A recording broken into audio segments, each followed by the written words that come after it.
Tax system. మన ఇండియాలో వచ్చేసరికి డైరెక్ట్ ట్యాక్స్ సిస్టమ్ ఎస్ ప్రతి చోట ఉంది. ఎక్కడ లేదు ట్యాక్స్ సిస్టమ్? యూఎస్లో లేదా? యూఎస్లో ఇంకెక్కువ ఉంటుంది. కానీ మన దగ్గర ఉండే ట్యాక్స్ సిస్టమ్ తోటి వాట్ వీఆర్ గెటింగ్ బ్యాక్, మనం కట్టే ట్యాక్సెస్కి మనకి ఏం రిటర్న్ వస్తుంది? ఫ్రీ ఎడ్యుకేషన్ ఇస్తున్నారా? Free health care facilities provide చేస్తున్నారా? నేను ఇంత ట్యాక్స్, ఫర్ ఎగ్జాంపుల్ ప్రతి సంవత్సరం నేను 10 లక్షలు ట్యాక్స్ కడతాను అనుకుందాం. నాకు రిటైర్ అయిన తర్వాత మీరు ఏమైనా పెన్షన్ ఇస్తున్నారా? Why should I pay? అదే యూఎస్లో మీ ట్యాక్స్ ల్యాబ్ని బట్టి మీ పెన్షన్స్ కానీ హెల్త్ కేర్ ఫెసిలిటీస్ కానీ అన్ని మారిపోతున్నాయి కదా. యూకేలో మారుతున్నాయి కదా. ప్రతి కంట్రీలో మారుతున్నప్పుడు ఇండియాలో ఎందుకు మారదు? ట్యాక్స్ సిస్టమ్ కూడా మారాలి. You have to give back. నేను రెస్పాన్సిబుల్గా పే చేస్తున్నా. నేను వచ్చి డబ్బులు ఎందుకు నీకు గవర్నమెంట్కి కడుతున్నాను? నా దేశం అభివృద్ధి చెందాలని. ఆ డబ్బులు నువ్వు తీసుకొని వెళ్ళి ఫ్రీగా పంచాలని కాదు. ఆ డబ్బులు నువ్వు సరిగా ఉపయోగించి నలుగురు చదువు చెప్తావని, ఆ డబ్బులను ఉపయోగించి నలుగురికి వైద్యం చేస్తావని చెప్పి, ఆ డబ్బులతోటి నువ్వు మంచి ఇన్ఫ్రాస్ట్రక్చర్ డెవలప్ చేసి మంచి రోడ్లు వేయించి అట్లీస్ట్ నేను ఇంటికి సేఫ్గా రీచ్ చేయాలని చూసుకుంటావని. కానీ నువ్వేం చేస్తున్నావు? ఆ డబ్బులు తీసుకెళ్ళి ఏం చేస్తున్నావు? ఫ్రీగా పంచుతున్నావు. నీ డబ్బులా? నీ జేబులోయా? నీ ఆస్తులు అమ్మేవా? నువ్వెవరికి పంచడానికి? అసలు నా డబ్బు అది. Welfare schemes are not wrong. Welfare schemes ఉండాలి. కానీ వెల్ఫేర్ ఏది?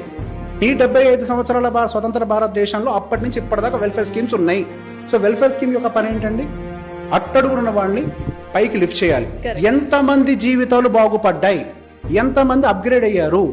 ఇంకా ఇండియా లోవర్ ఇన్కమ్ గ్రూప్లోనే ఉంది కదా. మరి 70 సంవత్సరాలు ఈ కష్టంలో ఎంతమంది జీవితాలు బాగుపడ్డాయి? ఫ్రీ బీస్ వల్ల జీవితాలు బాగుపడతాయని ఎవరు చెప్పారు? వెల్ఫేర్ స్కీమ్ అంటే ఎలా ఉండాలి? ఉచిత విద్యకి ఉండాలి, ఉచిత వైద్యానికి ఉండాలి. ఈ రెండింటికి వెల్ఫేర్ స్కీమ్ కోసం ఎంత కేటాయిస్తున్నారు? అదర్ వెల్ఫేర్ స్కీమ్స్తో కంపేర్ చేసి వీటికి చాలా తక్కువ కేటాయిస్తున్నారు. అప్గ్రేడ్ ద స్కూల్ అండి. నేను కూడా నా పిల్లల్ని హ్యాపీగా తీసుకెళ్ళి గవర్నమెంట్ బడిలో చేర్పించుకుంటా.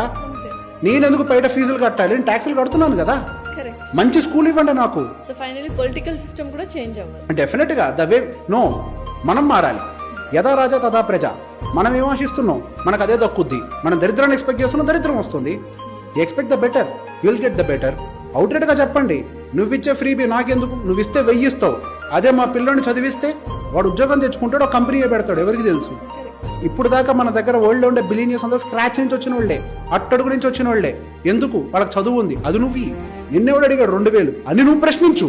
అది నువ్వు అడగనంత వరకు వాళ్ళు ఏం చేస్తారు? నువ్వు అడిగేది కదా వాళ్ళు ఇచ్చేది. వాళ్ళేం తప్పలేదు. వాళ్ళ అమాయకులు అనుకోవాలి. వాళ్ళ అమాయకులే. ప్రజలే దొంగలు. మాటమేం లేదు. ప్రజలే దొంగలు. నాకు డబ్బులు కావాలని అడిగావు. నువ్వు అడిగావు కాబట్టే ఇస్తున్నారు. అంతే.